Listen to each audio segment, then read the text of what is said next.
को सजाने संवारने के लिए मथुरा में कदम के पेड़ लगाने की सुप्रीम कोर्ट से अनुमति मांगी थी, जिसे कोर्ट की ओर से अब मंजूर कर लिया गया है।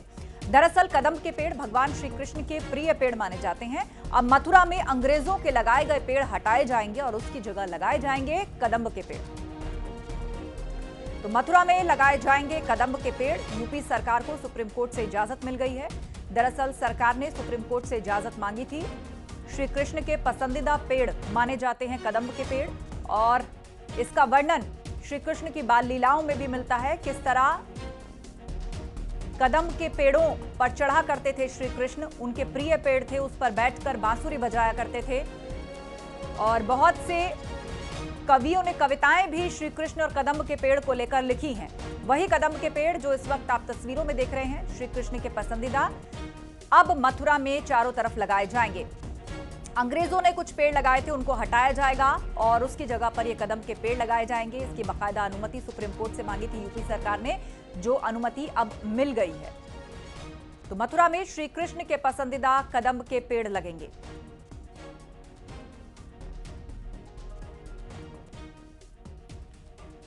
सीधे रुक करते हैं, सुशील पांडे और नितिन गौतम हमारे साथ जुड़ गए, हमारे दो सहयोगी। सबसे पहले हम रुक करेंगे नितिन गौतम का। नितिन, मथुरा में कौन सी जगहें चिन्हित की गई हैं और कहा यह जा रहा है कि अंग्रेजों के लगाए कुछ पेड़ों को हटाया जाएगा, उनकी जगह पर एक कदम के पेड़ लगेंगे। तो एक तरह से कृष्ण की नगरी मथुरा, उनकी पसंदीदा चीजों में शुमार कदम के पेड़, वो भी लहलहाते वहां पर नजर आएंगे। चाहेंगे कि जिस तरीके से उत्तर प्रदेश सरकार की शुरू से ही प्राथमिकता रही है कि अयोध्या और काशी और अब मथुरा जो बाकी था, अब उसके लगातार विकास के लिए जो सूबे के मुख्यमंत्री हैं वो लगातार प्रयासशील हैं और लगातार उसी को के तहत वो मथुरा वृंदावन आते हैं और लगातार जो उनके द्वारा जो योजना चल रही है, परियोजनाएं चल रही हैं, उनके लगातार समीक्षा करते हैं। लगातार जो वन विभाग के द्वारा जो है, क्योंकि विकास की जो कड़ी है वो लगातार ब्रज में अनवरत जारी है। जब से सूबे में मुख्यमंत्री योगी आदित्यनाथ की सरकार बनी, उसके बाद से लगातार विकास हो रहा है और विकास के चलते कुछ पेड़ कटे हुए थे, जिनको काटने के साथ साथ जिनकी जो मामला था वो सुप्रीम कोर्ट में लंबित था। तो लिहाजा कहा जा सकता है कि अब सुप्रीम कोर्ट से हरी झंडी मिल गई और हरी झंडी मिलने के बाद क्योंकि मुख्यमंत्री जब भी आते हैं वो ब्रज की बात करते हैं, और ब्रज की अगर हम बात करें तो ब्रज में कृष्ण का जो द्वापर काल का जो युग था, उस समय कदम के पेड़ों का होना पाया जाता था। तो ब्रज में जो 84 कोस परिक्रमा है उसमें करीब 12 वन हैं और 24 उपवन हैं।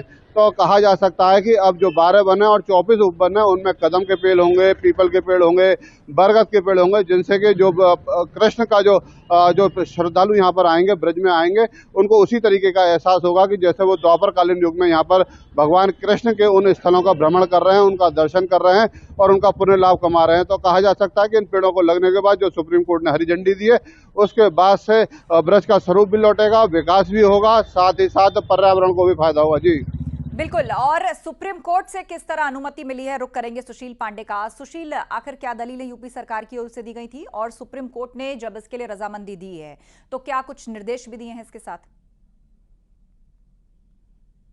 देखिए, साफ तौर से उत्तर प्रदेश सरकार की तरफ से एक अर्जी दाखिल की गई है, जिसमें यह मांग की गई थी कि ब्रज को संवारने की जो उत्तर प्रदेश सरकार की कवायद है, उस कवायद को देखते हुए पूरे ब्रज क्षेत्र में जो तीर्थस्थल क्षेत्र है वहां पर कदम, न केवल कदम बल्कि भगवान श्री कृष्ण से प्रिय संबंधित जो पेड़ हैं, चाहे वो बरगद हो, पीपल हो और पलाश हो, अशोक हो, इन तमाम पेड़ों से सुसज्जित किया जाए। और इसकी इजाजत फिलहाल सुप्रीम कोर्ट से मांगी गई थी, क्योंकि चूंकि सुप्रीम कोर्ट TTZ एक जोन होता है जिसके मामले की सुनवाई कर रहा था, जो ताजमहल के लगभग 20 से और उसके आसपास के इलाकों को कवर करता है, और उन तमाम अगर इलाकों में अगर कुछ आपको करना है तो सुप्रीम कोर्ट की इजाजत लेनी पड़ती है। और इसी दिशा में उत्तर प्रदेश सरकार की तरफ से अर्जी दाखिल की गई थी। हालांकि ब्रज को संवारने की दिशा में उत्तर प्रदेश सरकार के आज इस अर्जी पर सुप्रीम कोर्ट ने बड़ी मोहर लगाई है। सुप्रीम कोर्ट ने उत्तर प्रदेश सरकार को यह आदेश दिया है कि वो पूरे ब्रज क्षेत्र में भगवान श्री कृष्ण के प्रिय पेड़ कदम समेत जो भी प्रजाति के पेड़ उस समय जब भगवान श्री कृष्ण यहाँ पर थे उस समय लगाए गए थे, उन पेड़ों से सुसज्जित किया जाए, ताकि न केवल भगवान श्री कृष्ण के आसपास बल्कि तमाम जो तीर्थयात्री आते हैं वो इसका आनंद उठा सके। कीकड़ और ऐसे कई हानिकारक पेड़ अंग्रेजों के समय लगाए गए थे, जिससे न केवल लोगों को दिक्कतें हो रही थी बल्कि जो आम जीव जंतु हैं उनको भी इसका हर्जाना भुगतना पड़ता था और उन पेड़ों को हटाने की इजाजत मांगी गई थी। सुप्रीम कोर्ट ने फिलहाल उत्तर प्रदेश सरकार को अंग्रेजों के समय में जो पेड़ लगाए गए थे उसको हटाने की इजाजत दे दी है। तो अब कहीं ना कहीं पूरा ब्रज क्षेत्र और मथुरा भगवान श्री कृष्ण के प्रिय पेड़ों से सुसज्जित किया जाएगा, जिसका आनंद तमाम जो तीर्थ यात्री हैं वो ले सकेंगे। ये अपने आप में एक बड़ी खबर इसलिए भी है क्योंकि पूरे ब्रज को संवारने की दिशा में उत्तर प्रदेश सरकार की तरफ से मथुरा में बहुत बड़े प्रोजेक्ट चल रहे हैं और उसी दिशा में तमाम लोगों के लिए ये एक अपने आप में एक बड़ी खबर होगी कि अब बिल्कुल वाकई बड़ी खबर होगी कि अब धीरे धीरे जो ब्रज का स्वरूप है वो उसी तरह करने की तैयारी है जैसा कि कृष्ण लीला से जुड़े वर्णनों में हमें देखने को मिलता है। और उसके लिए बाकायदा सुप्रीम कोर्ट से अनुमति लेकर अब यूपी सरकार मथुरा में जगह जगह कदम्ब के पेड़ लगाएगी।